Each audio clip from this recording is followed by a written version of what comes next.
aking i-share sa inyo, yan yung Even the Nights Are Better by Air Supply. Madali lang yung mga chords na gagamitin natin. Nilagay ko yung aking kapo sa pangalawang fret. Simulan na natin. Ganito yung intro nyan. Meron tayong konting plucking guys. Sa umpisa lang naman, pero yung iba ay pwede na natin siyang instrument. Ganito yung intro nyan.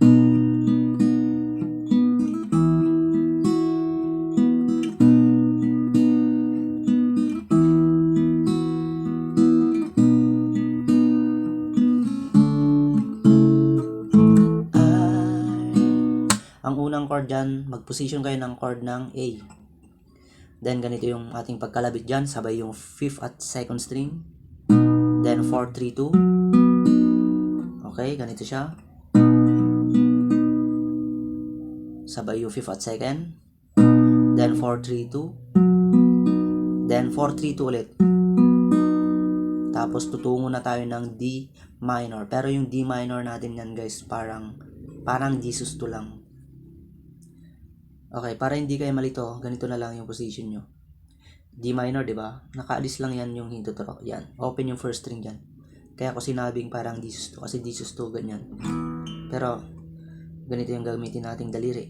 Parang magdi-D minor kayo na nakaalis yung hintuturo. Okay, balik tayo sa A muna. 5-2 sabay. Okay, isa pa. 5-2 sabay. Then, 4-3-2. 4-3-2 ulit. Tapos dun tayo sa D minor. Naka-open yung first string guys ha. Ganito.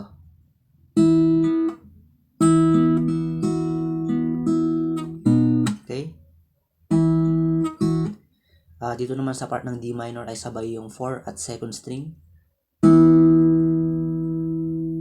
Then first string open. Tapos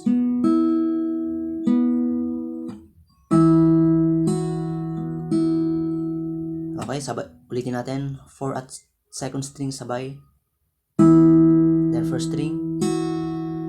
Then next 3-2. Then babalik ka sa A. Ganun ulit. Then D minor. Ganun ulit.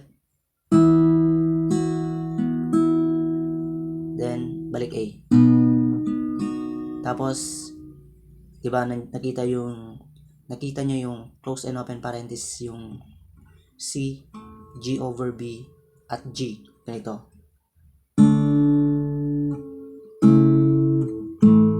Ganun lang. Bali tig-isang strum lang yan, pero tinira natin sa plucking na sabay yung bass at ganito. Dito sa C ay sabay yung 5th at 2nd string. Tapos G over B, dalawang string lang guys dito sa 3rd fret, 2nd string. Yan, yung ring finger nyo yung gamitin nyo. Then itong hintuturo, bass ng B, 5th string, 2nd fret. Siyempre sabay nyo kakalabitin yan. Tapos G. Yan, ang sabay na kakalabitin dito sa part ng G ay 6 at 3rd string. Yan, naka-open yung 3rd string dyan. Ganito. Then magvo-verse na doon. Okay? Pwede nyo rin siyang dagdagan. Halimbawa dito sa C ay, diba sabay yung 5th at 2nd string? Tapos idagdag nyo yung 4-3. Yun. Then verse na. Okay? Buuin natin lahat. Then tutungo tayo sa verse.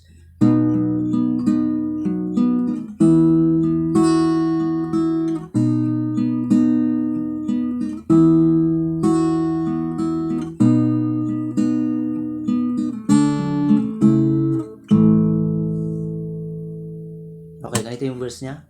I was the lonely one. Dito na sa verse niya guys ay, di ba yung D minor kanina open yung first string? Ngayon, normal D minor na siya. Huwag nyo nang i-open yung first string. Pindutin nyo na. Ang pag-pluck dyan ay kagaya ng pag-pluck natin sa intro kanina. Pwede 5th at 2nd string sabay. Then 4-3-2, 4-3-2. Tapos sa D minor ay ganito. 4 at first string naman dito sabay. Ganito, 4-1 sabay. Then 3-2-1. 3-2-1. Then babalik ka sa A. Okay, ganito. was the lonely one, wondering what went wrong. While of E. Dito sa E, ang pag-pluck dyan ay 6 at 2 sabay. While of. Then 3, 2, 1. Depende sa inyo yan guys, basta na ita-timing nyo yung transition niya. Okay lang kahit pwede nyo siyang strumin ng konti dito sa E. While of. Then D. Has come. Dito sa D ay 4 at first string sabay. Then yung and left me lonely. Yun, basta nakakulong na mga chords guys ay tigisang strum, then yun, ganito. Okay, kuha nyo na siguro yung ibig kong sabihin. Ulitin natin yung verse. Pero kung gusto nyo naman tirahin natin ng strum ay down, down, up, down, up, then lipat, down, down, up, down, up. Ganun lang yung pag-strum dyan. I was the lonely one, wondering what went wrong. While love had come and left me lonely. Next part, pagsabay natin yan guys, imbis na second verse to, ay second part na lang ng first verse. Pagsamay na natin yan, pareho lang naman yung mga chords na ginamit. I was so confused, feeling I was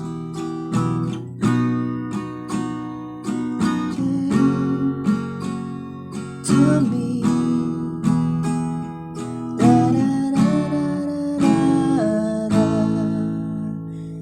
Simple lang. Then, refrain. Just in the heartache, that was the heartache, and now that I found you. Ang unang chord dyan ay C major 7 yan. C position, alisin nyo yung tuturo, C major 7. Tapos, F major 7, second string, first fret, hintuturo gamitin nyo. Middle finger, third string, second fret. Tapos itong ring finger nyo, fourth string, third fret. F major 7. Pero kung di kayo sanay, pwedeng normal F yung gamitin nyo instead of G. F major 7, pwedeng normal F. Okay, C major 7.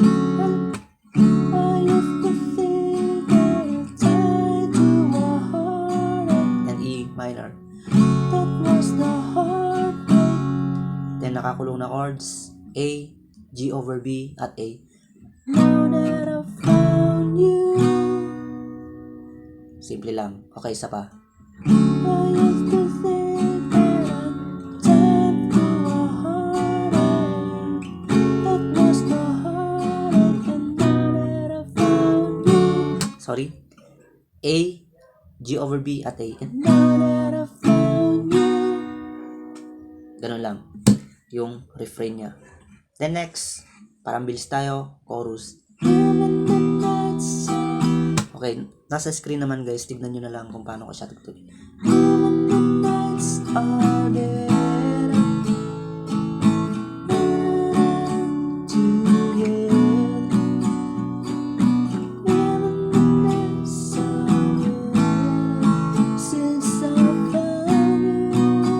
Then, A, B, A.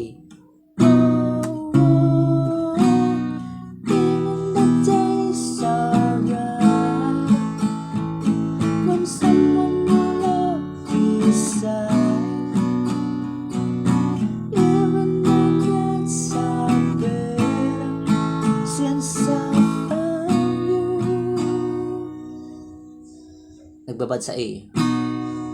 Kasi tutungo na yun ng second verse niya guys. Pareho lang yung mga chords yun.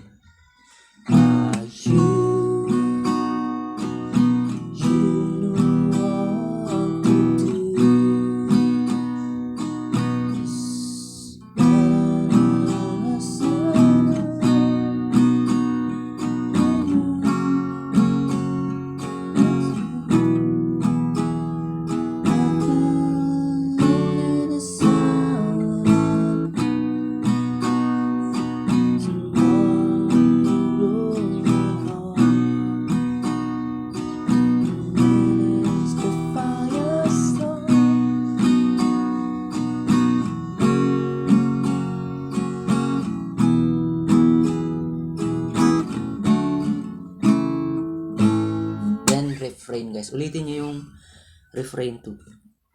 Pero mag-shift note tayo mamaya guys. Pero madali lang naman yung transpose natin. Okay, refrain, tirahin natin.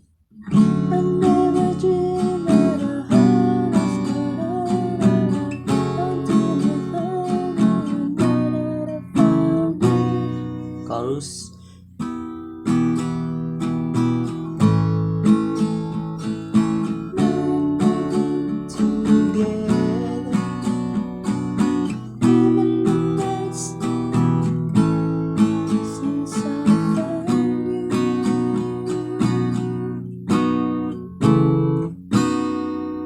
Bali, chorus 2 na to guys.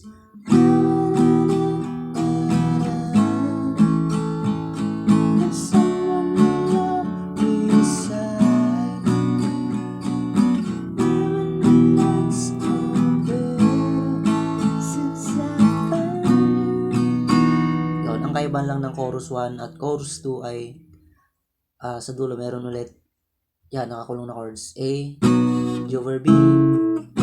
Kasi instrumental na yan guys. Ipakita natin yung chords ng instrumental. Parang chords lang yan din ng chorus. Pero isang ikot lang. G.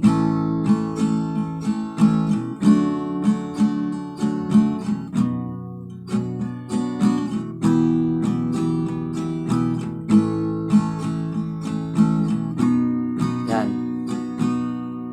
Dito na guys, nag-shift na siya.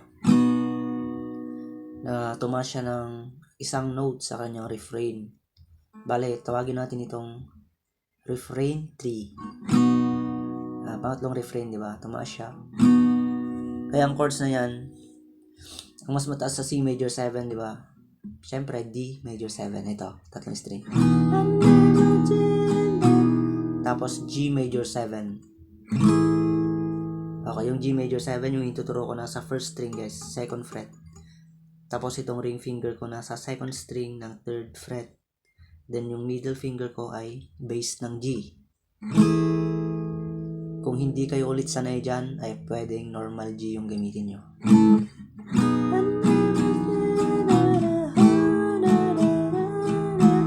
Then next ay anong mas mataas sa guys kanina? E minor. Siyempre F sharp minor yan. Tapos yung nakakulong na chords dyan ay yan, medyo mahirap to. B, then A over C sharp. Madali lang naman yung gagawin natin dito sa A over C sharp guys. Di ba ganito yung G over B kanina? Ito lang, lilipat lang natin dito. Yan, sa 4th fret. Yung bass guys ng C sharp, 5th string 4th fret. Tapos itong second string nasa 5th fret. A over C sharp. Dito naman yung G over B, di ba? Dito naman yung A over C sharp. Ganito. Then balik sa B. Pero dito sa B guys ay idamay nyo yung first string. Pero pwede nyo naman siyang instrument. Ganon. Okay, ulitin natin yung refrain 3.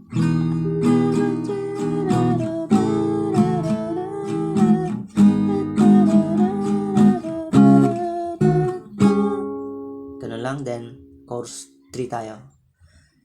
Yan, syempre tumaas din ng isang note, di ba? D minor kanina. Ngayon, magiging E minor na yan. Then A, D, B minor.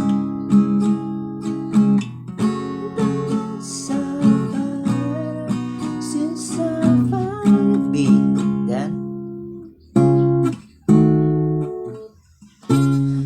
then uulitin nyo yung chorus guys. Bali, uulit-ulitin nyo na lang yung chorus dyan hanggang mag-fade na yung kanta. Unti-unting mawawala yung song na dyan.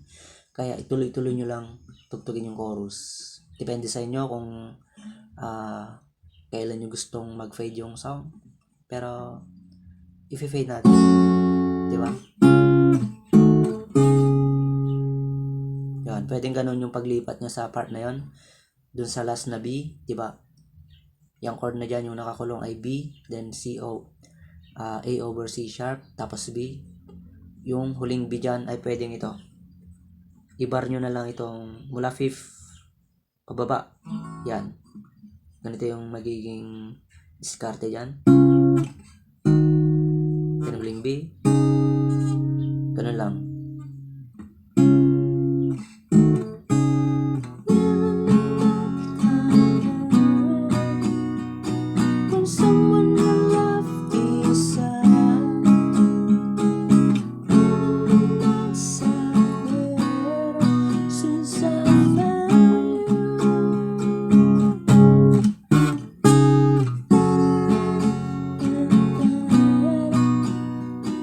Basta nag-fade na yun guys, ganun lang kadali yung even the nights are better. Kung nagustuhan nyo, palike naman yung video natin guys.